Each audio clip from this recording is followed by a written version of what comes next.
السلام علیکم۔ تمام تعریفیں رب ذوالجلال کے لیے اور لاکھوں درود حضور خاتم النبیین علیہ السلام کے لیے۔ حق ٹائم خوش آمدید، میں ہوں کاشف رسا۔ ناظرین، آج کے ولاگ میں ہم بات کریں گے، ایک تو پاکستان میں جو بیکاریوں کا رجحان ہے وہ مزید بڑھتا جا رہا ہے، لیکن جو افسوسناک مقام وہ یہ ہے کہ یہ بیکاری پاکستان میں نہیں بلکہ بیرون ملک جا کر بھیک مانگتے ہیں اور پاکستان کا نام بدنام کرتے ہیں۔ پتہ نہیں ان کو اسے کیا لت لگ گئی ہے، اور ایک دو نہیں، ایک دو سو نہیں، ہزاروں کی تعداد میں ایسے لوگ ہیں۔ تو ایک رپورٹ آئی ہے جو بہت حیران کن بھی ہے اور آپ کو بھی حیران کر دے گی، اور اس پر بات کریں گے۔ اور اس کے علاوہ ناظرین، بھارت میں جو 2 روز قبل واقعہ پیش آیا، بہار کے وزیر اعلیٰ نے جو ایک خاتون ڈاکٹر کا نقاب کھینچا، اس پر بھارت میں بھی آوازیں بلند ہونا شروع ہوئیں، ان کے خلاف احتجاج شروع ہو چکے ہیں، ان پر مقدمہ درج کرنے کی بات کی جا رہی ہے، جس میں کچھ بڑے نام ہیں وہ بھی اب سامنے آ چکے ہیں جنہوں نے تنقید کی اس سارے ایشو پر۔ میرے خیال سے بات تنقید سے تو کافی آگے چلی گئی ہے، اسی وقت انہیں اریسٹ کر دینا چاہیے تھا، اریسٹ کر کے ان پر مقدمات چلتے تاکہ ایک مثال قائم ہو جاتی۔ اور آپ یہاں سے اندازہ لگا سکتے ہیں کہ بھارت کا ماحول کس قدر خراب ہے کہ اتنے 2-3 روز گزر چکے اس واقعے کو، اب تک ان پر مقدمہ ہی درج نہیں ہوا۔ عوام دباؤ ڈال رہی ہے کہ کسی طریقے سے مقدمہ درج ہو سکے۔ اور اس کا ناظرین، کراچی کی طرف آپ کو لے کے چلیں گے۔ جو جعلی نمبر پلیٹس والا معاملہ ہے وہ اب خطرناک صورتحال اختیار کر چکا ہے۔ تو جو لوگ نمبر ٹیمپر کر رہے تھے یا نمبر ہٹا رہے تھے یا جعلی نمبر پلیٹ یوز کر رہے تھے ای چالان سے بچنے کے لیے یا پھر کسی بھی صورتحال سے بچنے کے لیے، تو ایسے لوگوں کے لیے ایک بہت بڑی خبر میں آج کے اس ولاگ میں پیش کروں گا۔ تو اس سے پہلے آپ سے ریکویسٹ ناظرین، اگر اب تک آپ نے ہمارے چینل کو سبسکرائب نہیں کیا تو چینل سبسکرائب کر لیجئے، ویڈیو پسند آئے تو اسے لائک، شیئر اور کامنٹ سیکشن میں اپنی رائے بھی ضرور دے دیا کریں۔ تو سب سے پہلے بات کر لیتے ہیں کراچی کی، کہ کراچی میں جو جعلی نمبر پلیٹس یوز کر رہے ہیں یا نمبر ٹیمپر کر رہے ہیں یا نمبر ہٹا رہے ہیں، ان کے لیے ایک بہت بڑی خبر آئی ہے۔ وہ یہ ہے کہ D I G traffic police Karachi Pir Muhammad Shah نے ایک بہت بڑا اعلان کر دیا ہے۔ وہ کیا ہے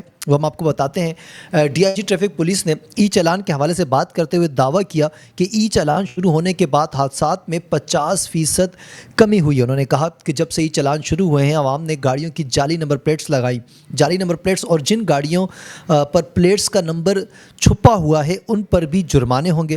پیر محمد شاہ نے مزید کہا کہ دنیا بھر میں حادثات ہوتے ہیں، ایسا نہیں ہو سکتا کہ یہ سسٹم آنے سے حادثات نہ ہوں۔ جعلی نمبر پلیٹس والے مجرم ہیں، انہیں جیل بھیجا جائے گا۔ واضح ہے کہ گزشتہ روز کراچی پولیس چیف جاوید عالم اوڈو نے بھی شہر میں جعلی نمبر پلیٹس کے خلاف بڑے پیمانے پر مہم شروع کرنے کا اعلان کر رکھا ہے۔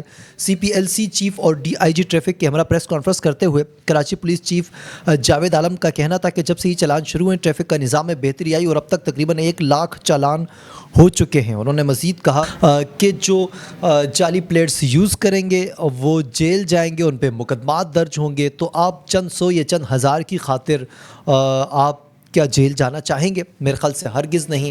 تو بہتر یہی ہے کہ جو رولز ہیں آپ ان کو فالو کریں۔ آپ اگر بائک رائڈر ہیں تو ہیلمٹ یوز کریں، انڈیکیٹر لگائیں، جو طریقہ کار ہے وہ اپنائیں، ڈرائیونگ آپ اپنے روٹ پر کریں، دائیں بائیں کٹ لینے سے پہلے دیکھیں کوئی گاڑی تو نہیں آ رہی۔ میرے خیال سے یہ آپ کی سیفٹی کے لیے اور جو سڑکوں پر چل رہے ہیں ان کی سیفٹی کے لیے بہت زیادہ ضروری ہے۔ وہ بات الگ ہے کہ ای چالان کے جو رقم ہے، جو فیس ہے، وہ اتنی زیادہ ہے، اس پر اداروں کو سوچنا پڑے گا، سندھ کی اور سندھ گورنمنٹ کو بھی سوچنا پڑے گا اس حوالے سے، کیونکہ وہ فیس کم از کم ایٹ لیسٹ آپ لاہور کے برابر ہی رکھ لیں، تو اس پر وہ تھوڑی نرمی دکھائے۔ باقی کراچی والوں سے گزارش یہی ہے کہ آپ اپنا خیال رکھیں، اپنے ارد گرد کے لوگوں کا خیال رکھیں، اور یہ جو جعلی نمبر پلیٹس آپ یوز کر رہے ہیں، نمبر ٹیمپر کر رہے ہیں یا پھر کسی بھی طریقے سے آپ اپنی نمبر پلیٹ کو چھپانے کی کوشش کر رہے ہیں، تو یہ آپ کے لیے کہیں کسی بڑے سانحے کا باعث نہ بن جائے، کیونکہ اگر آپ جیل میں چلے جاتے ہیں، کوئی ایسا معاملہ آپ کے ساتھ ہوتا ہے، تو ظاہر ہے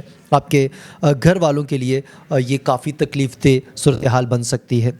ہم ناظرین دوسری خبر شامل کرتے ہیں۔ دنیا کے مختلف ممالک سے بھیک مانگنے پر ہزاروں پاکستانیوں کو ڈیپورٹ کرنے کا انکشاف ہوا ہے۔ قومی اسمبلی قائمہ کمیٹی برائے اوورسیز پاکستانیز اور انسانی حقوق کا اجلاس چیئرمین کمیٹی آغا رفیع اللہ کی سربراہی میں ہوا۔ ڈی جی ایف آئی اے نے کمیٹی کو بتایا کہ اس سال 51,000 پاکستانیوں کو مختلف ممالک سے آف لوڈ کیا گیا۔ سب سے زیادہ 24,000 افراد سعودیہ عرب سے بھیک مانگنے پر ڈیپورٹ کیے گئے، جبکہ اس سال یو اے ای نے 6,000 پاکستانیوں کو بھیک مانگنے پر ڈیپورٹ کیا اور آذربائیجان سے بھی 2500 پاکستانی بیکاریوں کو ڈیپورٹ کیا گیا۔ انہوں نے قومی اسمبلی کی کمیٹی کو بتایا کہ جو لوگ عمرے کے نام لے کر یورپ جانے کی کوشش کر رہے ہیں انہیں ثبوت کے ساتھ آف لوڈ کیا۔ عمرے کے نام پر لوگوں کے پاس یورپ جانے کے ڈاکومنٹس تھے تب انہیں آف لوڈ کیا۔ قومی اسمبلی کی کمیٹی کو بتایا گیا کہ اس سال 24,000 افراد کو کمبوڈیا گئے، جس میں سے 12,000 افراد تاحال واپس ہی نہیں آئے۔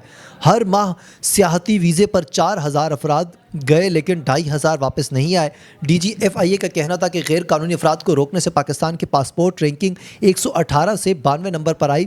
گزشتہ برسوں میں غیر قانونی جانے والے افراد میں پاکستان ٹاپ 5 ملکوں میں تھا، لیکن اب ہماری پالیسیوں سے پاکستان ٹاپ 5 ملکوں سے نکل چکا ہے۔ ان کا مزید کہنا تھا کہ گزشتہ برس 8,000 افراد غیر قانونی طور پر یورپ گئے، جبکہ اس سال یہ تعداد 4,000 ہو چکی۔ مجموعی طور پر 56,000 پاکستانیوں کو بھیک مانگنے پر سعودیہ عرب نے ڈیپورٹ کیا ہے۔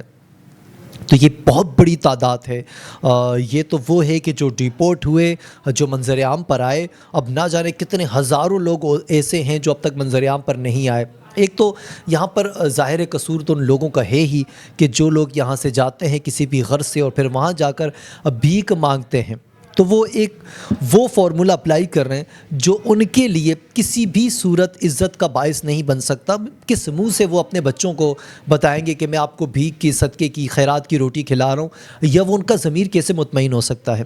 اب یہ بات تو ایک سائڈ پر ہو گئی ناظرین، کسی بھی صورت آپ بھیک مانگنے کو صحیح قرار نہیں دے سکتے، چاہے آپ کے پاس ہزارہ مجبوریاں کیوں نہ ہو۔ اگر آپ کو اللہ پاک نے 2 ہاتھ 2 پاؤں سلامت دیے ہیں تو آپ محنت مزدوری کریں۔ میں نے اور بلکہ آپ لوگوں نے بھی ایسے بہت سے لوگ دیکھے ہوں گے کہ جن کے 1 ہاتھ یا 1 پاؤں یا وہ معذور ہوتے ہیں لیکن وہ تب بھی اپنے حلال کی روٹی کماتے ہیں۔ اور دوسری جانب ناظرین، پاکستانی گورنمنٹ کو یہ سوچنا پڑے گا کہ اتنی بڑی تعداد میں لوگ یہاں سے باہر بھیک مانگنے تک کے کام کے لیے کیوں جاتے ہیں۔ اس کی بیسک وجہ یہ ہے کہ یہاں پر روزگار نہیں ہے۔ یہاں پر جو کام کرتے بھی 18,000 20,000-22,000 میں ان کے گھر نہیں چل پاتے۔ تو پاکستان کی جو عوام ہے، مڈل کلاس سے بھی نیچے کی لوئر کلاس یا اس سے بھی آپ نیچے طبقے میں چلے جائیں، ان کا گزر بسر اس وقت لگ بھگ ناممکن ہو چکا ہے۔ تو آپ اس طرح کی پالیسیاں لے کر آئیں، آپ غریب عوام کو سہولیات فراہم کریں، آپ ان کی تنخواہوں میں اضافے کریں، انہیں بیسکس جو ان کی سہولت ہے جب تک آپ وہ پرووائڈ نہیں کرتے تو آپ کو اس طرح کی عزیمت سے دوچار ہونا پڑے گا۔ اور سب سے حیرت انگیز بات یہ بھی ہے کہ کوئی شخص خوشی سے تو کوئی بھیک نہیں مانگے گا نا، گورنمنٹ نے یا اداروں نے یا پھر اس ملک کی پالیسیوں نے انہیں کتنا مجبور کر دیا ہوگا کہ وہ یہاں سے باہر کسی پردیس میں جا کر بھیک مانگنے تک کے کام کو اپنے لیے اس وقت برا نہیں سمجھتے، جو میرے خیال سے حد درجے کا نچلا کام آپ کہیں یا آپ اسے جو کچھ بھی کہیں اس کے لیے شاید الفاظ آپ کے پاس کم پڑ جائیں۔ تو اس پر گورنمنٹ کو اپنی پالیسیوں پر بھی سوچنا پڑے گا کہ آیا اتنی بڑی تعداد میں لوگ باہر جا کر بھیک کیوں مانگتے ہیں۔ اب ناظرین کچھ بات کر لیتے ہیں ہمارے پڑوسی ملک بھارت کی۔ راکھی ساونت نے اس حوالے سے کہا کہ آپ کو شرم نہیں آتی، انہوں نے معافی کا مطالبہ کیا ہے۔ راکھی ساونت کے علاوہ بھی دیگر بہت سے ایسے فیمس پرسنالٹیز ہیں انڈیا کی جو یہ اس طرح کی باتیں کر رہی ہیں۔ اور اگر بھارتی کرکٹ ٹیم کی بات کریں تو سابق کپتان اور کانگریس رہنما محمد اظہر الدین نے مسلم خاتون ڈاکٹر کا نقاب کھینچنے پر بھارتی ریاست بہار کے وزیر اعلیٰ نتیش کمار کو سخت تنقید کا نشانہ بنایا اور کہا کہ اس معاملے پر سخت کارروائی ہونی چاہیے۔ اظہر الدین کا میڈیا سے بات کرتے ہوئے کہنا تھا کہ یہ بہت بری اور جاہلانہ حرکت ہے، اس لیے میرے پاس الفاظ نہیں ہے۔ اظہر الدین کا مزید کہنا تھا کہ ایک وزیر اعلیٰ ہونے کے ناطے انہیں سوچنا چاہیے تھا اور اس طرح کی حرکت نہیں کرنی چاہیے تھی۔ اظہر الدین نے مزید کہا کہ بہار کے وزیر اعلیٰ نتیش کمار کے خلاف اس معاملے میں سخت کارروائی ہونی چاہیے۔